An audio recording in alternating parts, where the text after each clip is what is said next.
Hi, I'm Lisa Canning of lisacanning.ca, and in today's video, I'm going to be talking about 4 essential questions that someone should ask themselves if they're trying to figure out where they should best be spending their time. So if you are tired, if you are overwhelmed, if you are tired of being busy and you just want more peace and more harmony in your life, then I feel like this video is for you. So 4 essential questions that someone should ask themselves when they're trying to figure out how to best use their time. So I've just come off a very unique experience. I did a 1-month sabbatical where I took a break from everything. I took a break from social media. I took a break from all of my work. I run an interior design business in Toronto, Canada.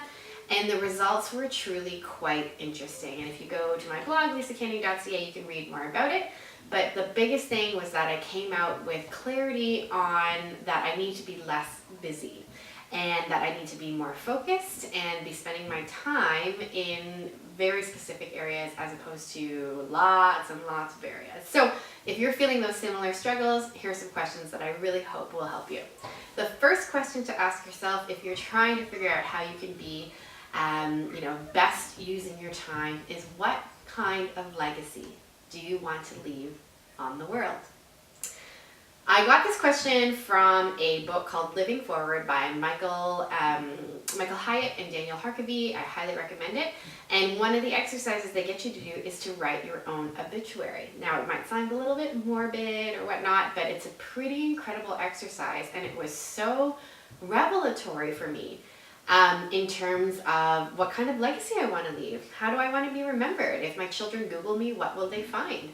And so for me, in my own personal life, I realized that at the very top of my list was, I hope that people say that I was insatiable and innovative in sharing my Catholic faith with others. And it really dawned on me that certainly there's, a circle of people in my life who would know that and say that, but probably most people in my life wouldn't. So it actually prompted me to start a brand new membership site with my husband and another friend.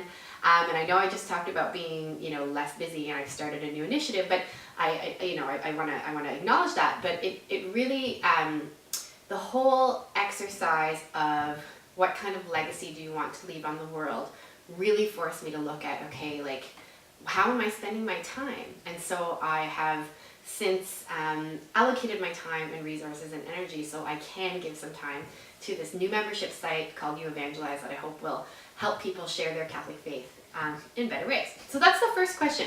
What kind of legacy do you want to leave on the world? The second question, I would say, when you are trying to figure out how you're best meant to use your time, is what fills you up with energy? What gets you excited? What are you just so, when you get out of bed, you're like, yes, I'm going to do this. And my girlfriend, Lisa Ferguson of the 1000 Watt Life, she often uses this expression, like, what lights you up? What fills you up? What is it that when you're talking about it or when you're doing it, your body language is engaged, your eyes get bright, you get really focused and really excited. And so a really simple way to figure this out is to ask people around you. Literally just say, hey, friends in my life. You can put it on social media. That's a really interesting exercise.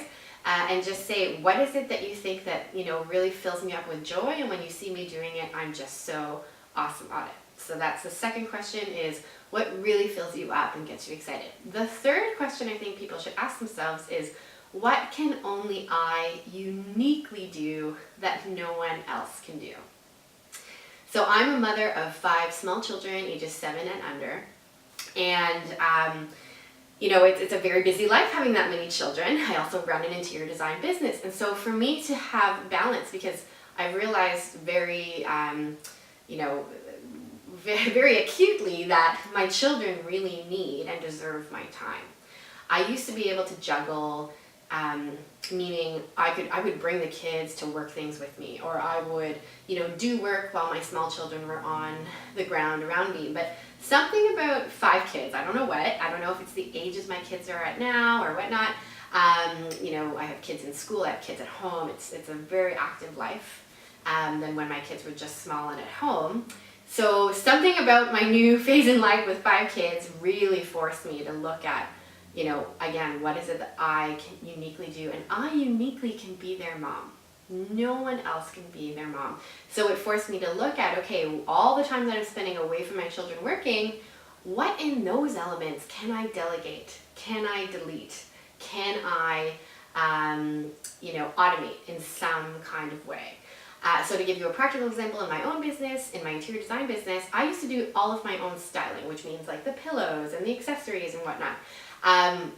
And now I bring in a team of people to help me with that. There are so many amazingly talented people who are so good at interior styling. So I bring them on, they do a lot of the running around, pulling the accessories, and then I give it my thumbs up stamp of approval at the end. And it works out so well because I spend a fraction of the time doing what I was doing, and yet I'm yielding the same results. So the third question is to ask yourself, what can you uniquely do that no one else can do?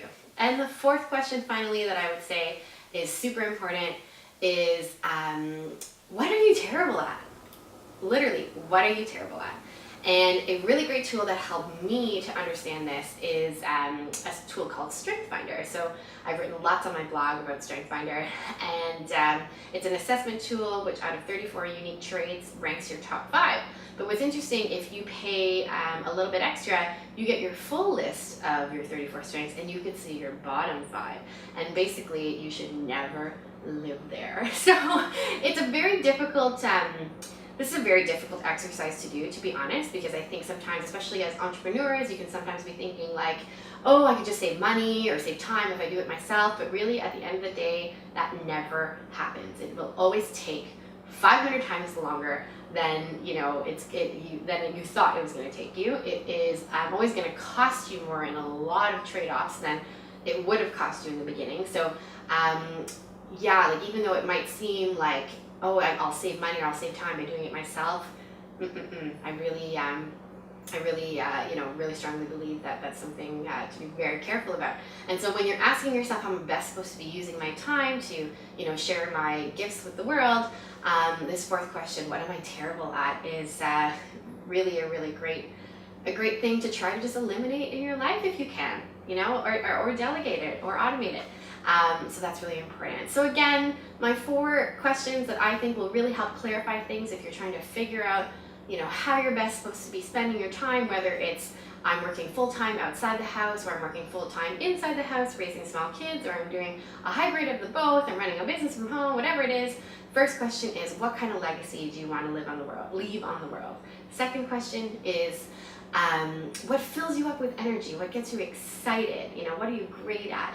The third question is, what can I do uniquely that no one else can do? And the fourth question, finally, is what am I terrible at? And try really hard not to stay in that terrible spot. If you enjoyed this, I would love to hear what you think in the comments below. And you can read more about my tips on interior design, work-life balance, productivity, family, and personal style over at my website, lisacanning.ca.